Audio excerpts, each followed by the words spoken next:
pertama itu kita punya hak berbicara, tetapi bukan berarti kita berbicara itu semaunya kita, ada aturan dan tata krama. Lalu yang kedua itu hak untuk memilih.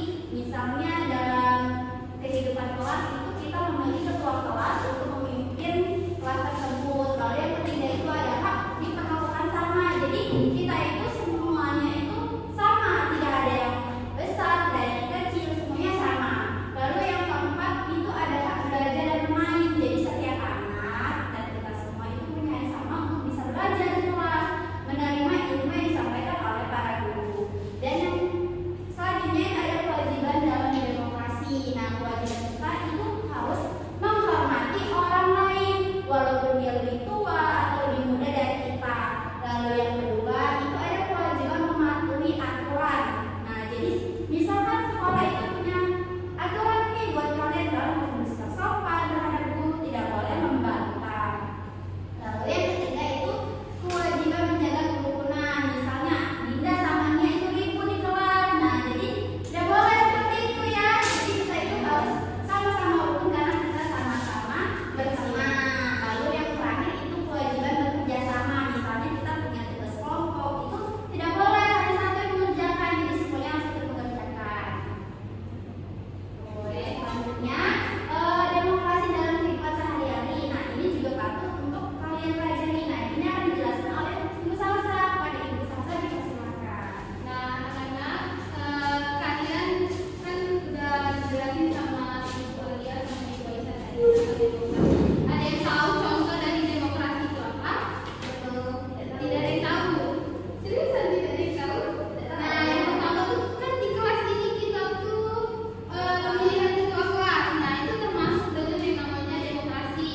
Terus memilih permainan di jam istirahat itu juga termasuk yang namanya demokrasi dalam kehidupan sehari-hari.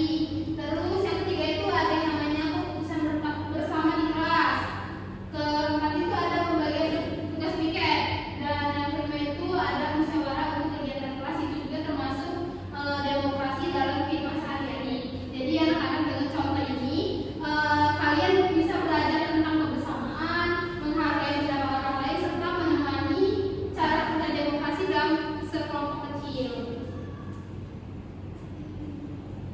Nah, baik, terima kasih pada Ibu Salsa sudah membawakan materinya dengan baik. Lalu ada nilai-nilai demokrasi Pancasila yang akan dijelaskan oleh Ibu Septi. Kepada Ibu Septi kita persilakan.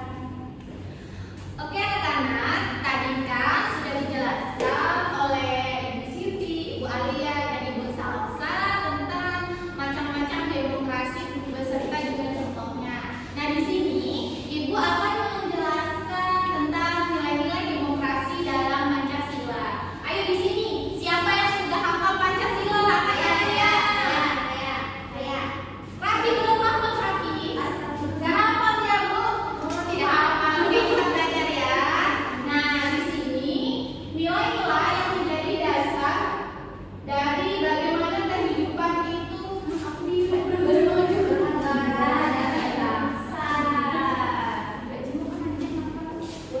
dan bernegara di Indonesia.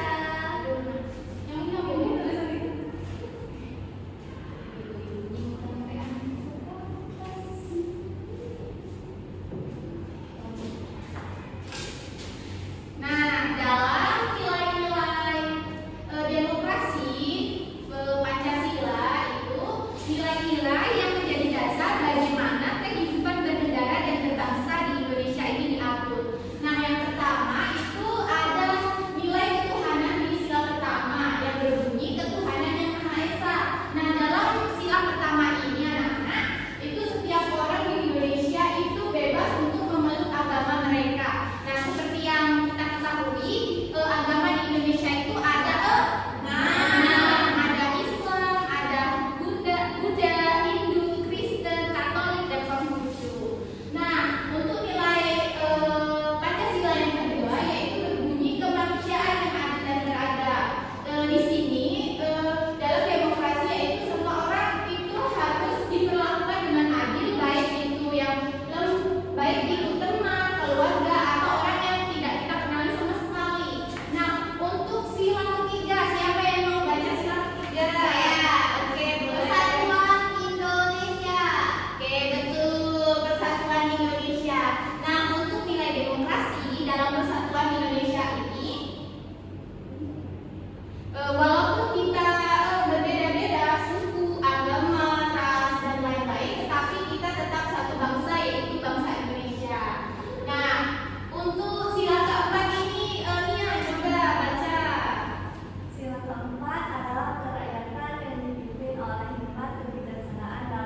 Nah, jadi untuk yang kedua kamu Dinda ya.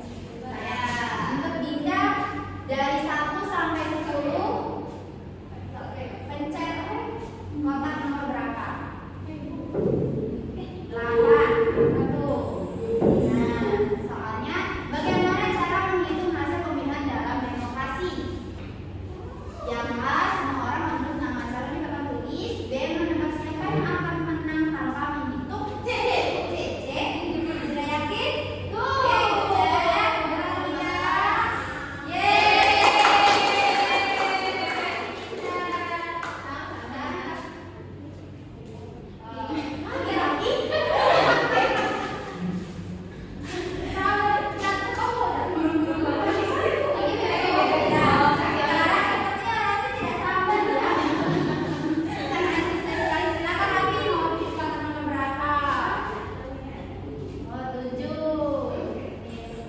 Nah, apa tujuan dari pemilu dalam demokrasi? A, B, atau C?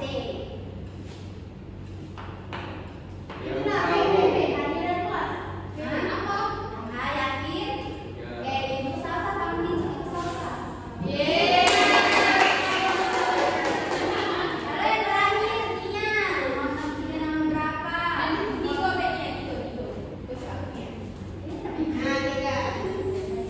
Nah, apa yang harus dilakukan pemimpin setelah dipilih dalam demokrasi? C. Mendengarkan pendapat orang lain dan bekerja untuk kepentingan bersama. Ayo salsa, salsa. Jadi ketiga siswa itu sudah menjadi benar-benar. Sekarang ibu akan kasih apresiasi untuk kalian semua itu. Wow.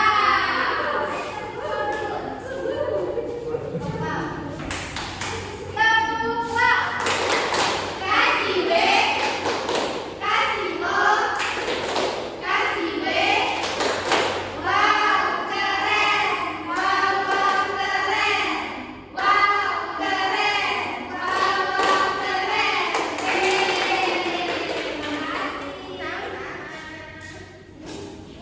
Sebelum kita menutup pembelajaran kita pada hari ini, ibu mau tanya dulu apa yang kalian bisa dapatkan dari pembelajaran kita pada hari ini? Siapa yang mau menyimpulkan? Oke, Dinda. Demokrasi itu ya semua orang itu mempunyai hak yang sama, jadi bisa ikut serta dalam suatu kegiatan. Contohnya kok kalau di kelas kita mau pilih ketua kelas, harus sama-sama milihnya dan juga jujur. Oke, terima kasih Dinda. Ada lagi yang mau menyimpulkan? Nia, Raffi?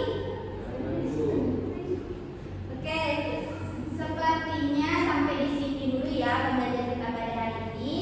Dibutuhkan. Teman-teman, tadi kan dari kelompok kami sudah mencontohkan simulasi belajar di kelas dalam pembelajaran PKN dengan materi demokrasi.